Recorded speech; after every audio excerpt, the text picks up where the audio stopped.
ለምን ለምን ብለህ ጠይቅ።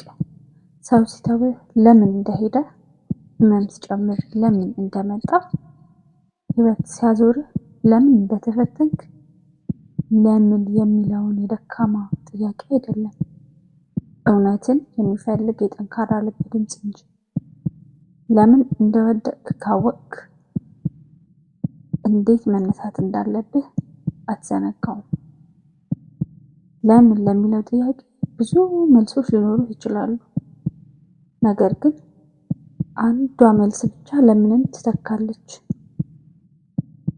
ለምን እንደተሰበርክ ካወቅክ ራስህን እንዴት እንደምትገነባ ታውቃለህ።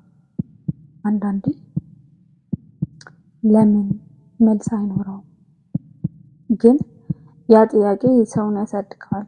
ስለዚህ ህይወት ሲጨልምብህ ዝም ብለህ አትቀመጥ። ወደ ሰማይ ተመልከትና እንዲህ በል፣ ይህ ሁሉ ለምን?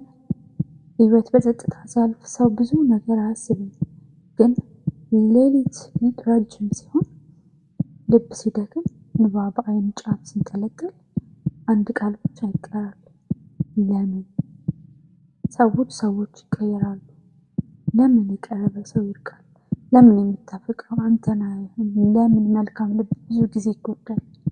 ልጅ ሳለን ዓለም ቀላል ትመስለን ነበር። ሰው ሁሉ ጥሩ፣ ህልም ሁሉ የሚሳካ፣ መንገድ ሁሉ ብርሃን ያለበት። ነገር ግን ህይወት ሲያስተምር ጥያቄዎች ይበዛሉ። ለምን ተሸነፍኩ? ለምን ተተውኩ?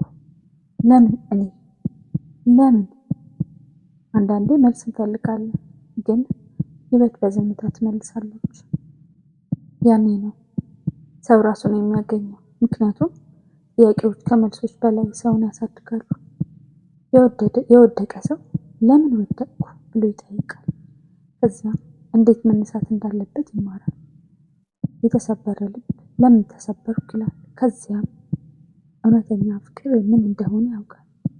አንዳንድ ጊዜ እግዚአብሔር ዝም ይላል፣ ነገር ግን ዝምታውን መልስ ነው። ምክንያቱም ዛሬ የሚያስለቅስህ ነገ የሚያጠነክርህ ሊሆን ይችላል። ለምን የሚለው ቃል የድካም ምልክት አይደለም። የሚፈልግ አእምሮ፣ የሚያስብ ልብ፣ የማይቆም ነፍስ ድምፅ ነው። ስለዚህ ህይወት በጨለማ ስትሸፍንህ፣ መንገድ ሲጠፋብህ፣ ሰዎች ሲቀየሩብህ፣ ህልሞች ሲርቁ፣ ዝም ብለህ አትቁም። ጠይቅ፣ ራስህን ጠይቅ፣ ህይወትን ጠይቅ፣ ሰማይን ጠይቅ። ምክንያቱም ለምን የአንድ ሰው ህይወት ሙሉ በሙሉ ትቀይራለች። በል ለምን